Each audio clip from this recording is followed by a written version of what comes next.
Assalamualaikum warahmatullahi wabarakatuh. Perkenalkan, nama saya Adi Erwin Alfiansyah sebagai Ketua Kelompok 4. Di sini kita akan menampilkan beberapa perwakilan kelompok kami tentang bagaimana penerapan berakhlak di tempat kerja. Ternyata tidak mudah loh untuk menerapkan nilai-nilai berakhlak di tempat kerja. Ingin tahu bagaimana? Ikut saya yuk, langsung kita lihat.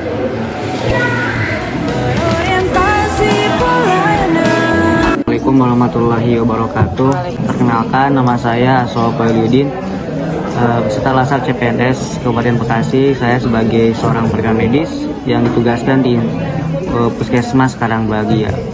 Pengalaman saya terdahulu sebelum keterima CPNS, saya bekerja di RSUD Sungai Putih. Begitu saya bekerja di Puskesmas, ada beberapa perbedaan yang mencolok antara rumah sakit dan Puskesmas. Di mana di Puskesmas ruang rekam medisnya itu sempit dan memang belum tertata dengan rapi, karena di Puskesmas itu belum ada profesi seorang rekam medis. Dari segi penyusunan berkas rekam medis, dari segi formulir-formulir belum standar. Yang saya temukan di Puskesmas tempat saya bekerja, formulir itu hanya seberkas HVS kosong, tanpa ada form, tanpa ada format baku yang harus ditulis. Sehingga setelah saya mengenal laksa dan mengenal berakhlak, kemudian saya berinisiatif untuk membuat sebuah form supaya untuk mengadaptasikan dengan kebutuhan Puskesmas, menunjang nilai mutu Puskesmas juga. Cuman hambatan dari yang saya rasakan itu terutama dari kolaboratif mungkin, karena susahnya kurang maksimalnya dalam koordinasi antar layanan, karena saya harus menghadapi orang-orang lama yang memang usianya 50 tahun ke atas yang memang mungkin susah untuk diajak bergerak cepat untuk adaptasi untuk kemajuan, untuk menunjang mutu Puskesmas. Terutama kami sekarang sedang membuat proyek yaitu untuk Puskesmas era digital. Kendala kami di kolaboratif dan adaptifnya juga untuk mengajarkan bagaimana pegawai atau staf lama bisa berkontribusi melakukan Puskesmas yang era digital. Sekian dari saya, terima kasih. Assalamualaikum warahmatullahi wabarakatuh. Assalamualaikum warahmatullahi wabarakatuh. Perkenalkan, nama saya Atika Widianti sebagai seorang perawat di sebuah rumah sakit umum daerah Kabupaten Bekasi. Sebelum saya mengenal apa itu ASN berakhlak, saya bekerja seperti biasa umumnya seorang perawat, datang melayani pasien, pulang dan menerima gaji. Setelah saya menerima pelajaran tentang ASN berakhlak dan punya tugas juga untuk mengaktualisasikan bagaimana sih penerapan ASN berakhlak di tupoksi masing-masing. Akhirnya waktu saya ke ruangan, saya menemukan sebuah masalah yang cukup sedikit mengganjal saya, dan ternyata ini berkaitan juga dengan nilai-nilai ASN berakhlak, yaitu tentang masalah penggunaan sarung tangan di ruangan. Setelah saya lihat bagaimana kebiasaan teman-teman saya memakai sarung tangan di ruangan, itu sangat tidak akuntabel dan kompeten ya.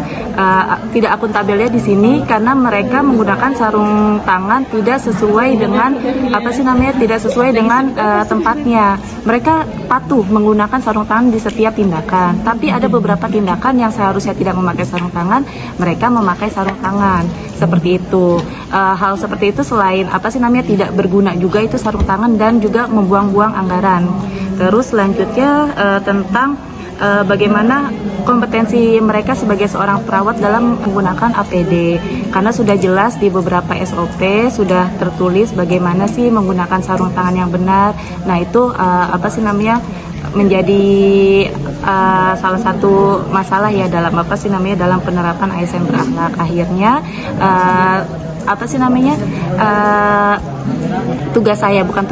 yang saya kerjakan waktu saya melihat hal yang tidak sesuai tersebut.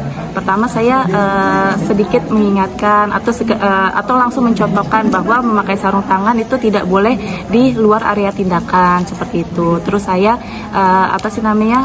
berbicara dengan halus agar penerapan nilai harmonis itu tercapai. Saya berbicara dengan teman sejawat, kalau misalkan pengguna sarung tangan itu Kak yang benar di sini loh, kayak gitu, dengan tidak menggurui lah istilahnya.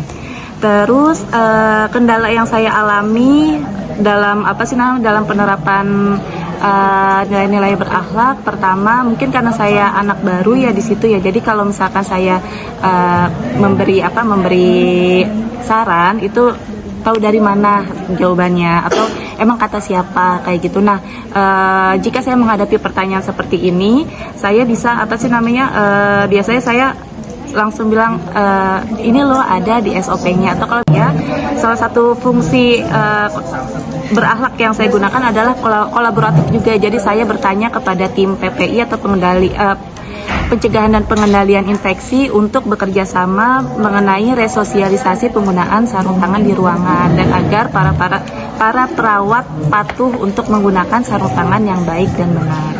Ya, sudah sih gitu saja. Terima kasih. Ya, perawat dalam menggunakan APD, karena sudah jelas di beberapa SOP sudah tertulis bagaimana sih menggunakan sarung tangan yang benar. Nah, itu menjadi salah satu masalah ya dalam dalam penerapan ASN berakhlak. Akhirnya apa yang saya kerjakan waktu saya melihat hal yang tidak sesuai tersebut, pertama saya sedikit mengingatkan atau langsung mencontohkan bahwa memakai sarung tangan itu tidak boleh di luar area tindakan seperti itu. Terus saya berbicara dengan halus agar penerapan nilai harmonis itu tercapai. Saya berbicara dengan teman sejawat, kalau misalkan pengguna sarung tangan itu Kak yang benar di sini loh, kayak gitu, dengan tidak menggurui lah istilahnya.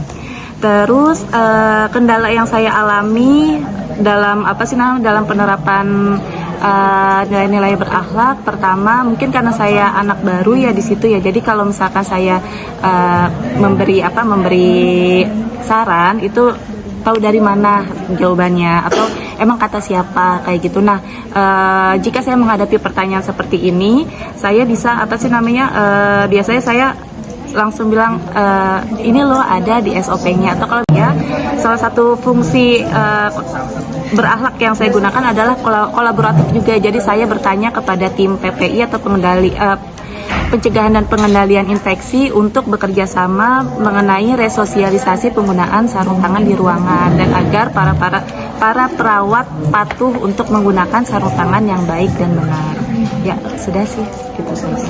Terima kasih. Ya, Terima kasih, Nofir Martasari. Saya akan berbagi pengalaman saya sebelum dan sesudah mengenal nilai-nilai berakhlak. Sebelum saya mengenal nilai berakhlak, saya dulu sebatas kerja itu datang, bekerja, cuek, dan pulang. Setelah mengenal PN berakhlak, ternyata saya harus belajar mengenai harmonis, bagaimana membangun hubungan yang baik dengan teman perawat, bagaimana menjadi edukator kepasien yang menunjukkan nilai value kompeten. Terima kasih.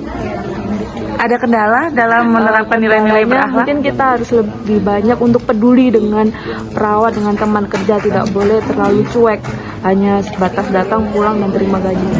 Halo, perkenalkan, nama saya Hairuni Sairnanda. Saya merupakan apoteker. Sebelum saya paham tentang nilai-nilai dasar berakhlak, saya tidak tahu bahwa ternyata ASN harus memiliki nilai berorientasi pelayanan. Setelah saya mengetahui bahwa kami berkewajiban memiliki nilai berorientasi pelayanan, saya mulai mencari tahu apa sih masalah di instansi saya bekerja. Ternyata salah satu gap yang terjadi di tempat saya bekerja adalah belum adanya salah satu standar pelayanan kefarmasian, yakni konseling obat.